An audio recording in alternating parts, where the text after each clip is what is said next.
салом алейкум дӯстони азиз, бо шумо духтур Умар Азизов аст. Чихеле ки ваъда карда будем, имрӯз дар мавзӯи иммунитет гап мезанем ва ман мефаҳмонам ки иммунитет чист, барои чӣ баъзе шахсон зимистон зуд бемор мешаванд, махсусан кӯдакон. Чӣ гуна мешавад ки иммунитети худро бақувват кард, кадом маҳсулотҳоро истифода барем, ба хотире ки зиёд дар мавзӯи сирпиёз яъне чеснок мепурсанд, дар мавзӯи пиёз мепурсанд. Ҳамин гуна маҳсулотҳо бисёр савол омадагӣ аст ва ман мефаҳмонам ки кадоми онҳо иммунитетро баланд мекунанд ва кадомаш иммунитетро паст мекунанд. Хуб дӯстони азиз, пеш аз оне ки наворро шурӯъ мекунем, мехоҳам як пурсиши хурдакак барои худ гузаронам. Барои ман ин бениҳоят муҳим аст. Пурсиш чунин аст: оё шумо дар бораи иммунитет ягон чӣ медонистед? ҳар нафаре ки медонист плюс гузорад, ҳар нафаре ки якум бор шунида истодааст минус гузорад. Барои ман бениҳоят муҳим аст дӯстони азиз. Ин барои ман имконият медиҳад ки оянда насиб бошад дар кадом мавзӯъҳо бисёртар суҳбат кунем. Яъне мегузоред плюс агар ягон чиз шунида бошед ва минус агар ягон чиз маълумот надошта бошед дар ин мавзӯъ.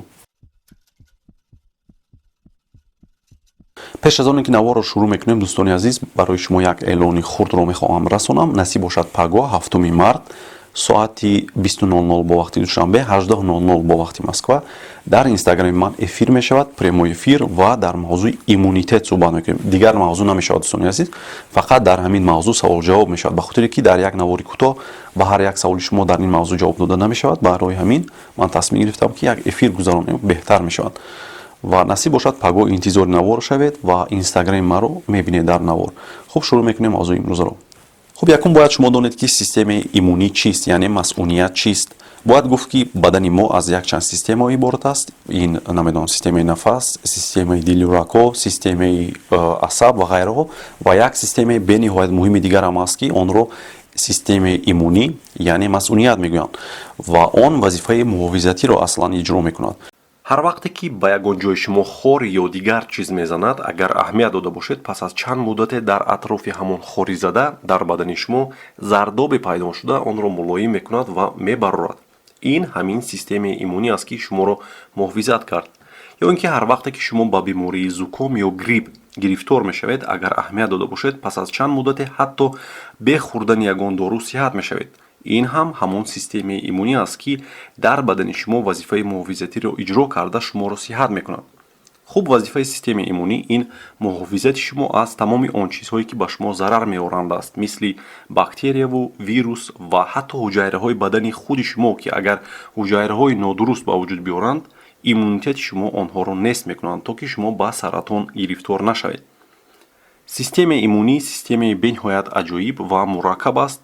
илме ки системаи иммуниро меомӯзад иммунология ном дорад ва духтуре ки бо ин масъала сару кор мегирад иммунолог мегӯянд. ҳуҷайраҳои асосии системаи иммунӣ лимфоцитҳо ном доранд ва онҳо ба қисмҳои гуногун ҷудо мешаванд ва фикр намекунам ки барои шумо донистани онҳо муҳим бошад. узвҳои системаи иммунӣ инҳо мебошанд: тимус, мағзи устухон, гиреҳҳои лимфатикӣ, испурҷ, бодумакҳо ва қисмҳои лимфоидии рӯдаи ғафс ва қисмҳои лимфоидии кирмрӯда ки онро аппендикс мегӯянд.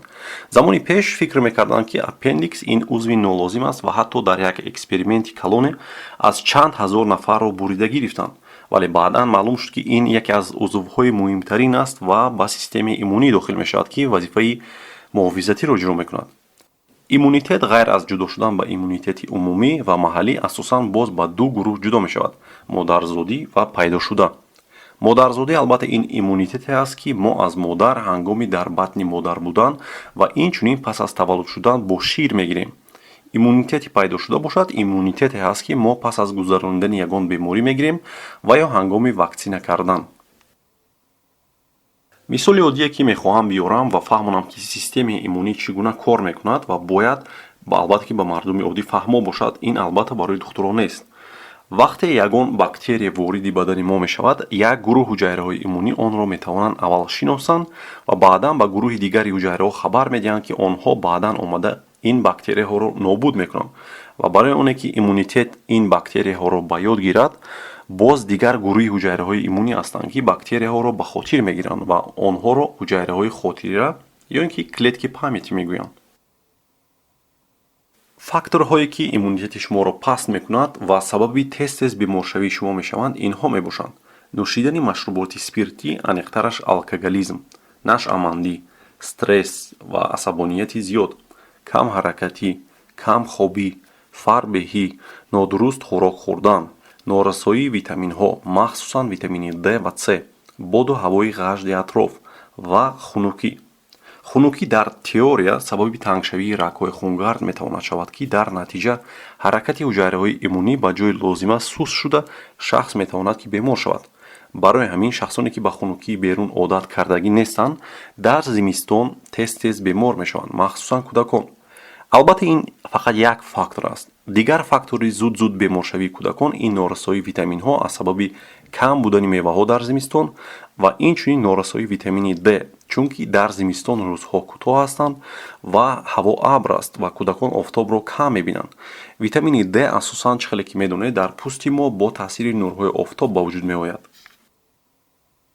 иммунитетро мешавад ин гуна баланд кард. бо тарзи дуруст ҳаёт бурдан, яъне сари вақт хӯрокҳои гуногун хӯрдан ва сари вақт хоб кардан ба миқдори лозима. ҳатман ба варзиш машғул шудан, махсусан шахсоне ки корашон рӯз то бегоҳ дар ҷои нишаст мегузарад. меваву сабзавотҳои гуногун хӯрдан. фақат як мева не. сайру гашт дар ҳавои тоза. дар тобистон бадани худро обу тоб додан, яъне ба қавле бояд загар ва обозӣ кард. ин маслиҳатҳо ба ҳама дахл дорад ва махсусан бар кӯдакон. хоҳед ки фарзанди шумо кам бемор шавад, ҳатман он корҳое ки дар боло гуфтам анҷом диҳед. намедонам барои чӣ, вале бениҳоят зиёд ҳаминро мепурсанд ва мепурсанд ки намедонам имбир, сирпиёз, амино метавонанд ки иммунитети одамро баланд кунанд. ва ман аллакай чандин маротиба гуфта будам ва боз мегӯям ки на сирпиёз, на дигараш иммунитетро баланд намекунанд, агар шумо фақат ҳаминро хӯред ва маслиҳатҳое ки гуфта гузаштам иҷро накунед. вале албатта сирпиёз яъне чеснок хосияти бактеритсидӣ дорад, яъне бактерияҳоро метавонад ки кушад, вале вақте шумо онҳоро зиёд истеъмол мекунед, метавонед ки ба дигар бемориҳо гирифтор шавед, махсусан бемориҳои рӯдаву меъда. бояд хӯрок ҳатман гуногун бошад. ин муҳимтарин чиз аст. мутаассифона то ҳозир ягон дорӯе вуҷуд надорад ки он 100% исбот шуда бошад ки иммунитетро баланд мекунад. бояд гуфт ки иммунитет бениҳоят системаи мураккаб аст ва як қисми лозимии онро баланд бардоштан бениҳоят мушкил аст ва ҳоло вуҷуд надорад. фақат исбот шудааст ки норасоии витамини D одамонро ҳиссиётноктар мекунанд ба бемориҳои инфексионӣ ва барои ҳамин витамини D аз хӯрокҳое ки дар экран мебинед шумо метавонед ки гиред ва ё ин ки витамини D-ро дар дорухонаҳо ҳам мефурӯшанд. онро мешавад ба кӯдакон ва шахсони пиронсол дар зимистон дод. дар тобистон бошад, албатта ки бояд обу тоб дод бадани худро. барои ҳамин махсус барои иммунитет бефоида дору накобед ва пули худро сарф накунед. одатан одамон зиёд оиди бардоштани иммунитет саволҳо медиҳанду кофтукоб мекунанд ва барои ҳамин ширкатҳои фарматсевтикӣ аз ин истифода бурда дорӯҳое ки дарунаш ҳеҷ чиз надорад, ҳеҷ чизи фоиданок надорад, бо нархи гарон ба шахсони нодон мефурӯшанд.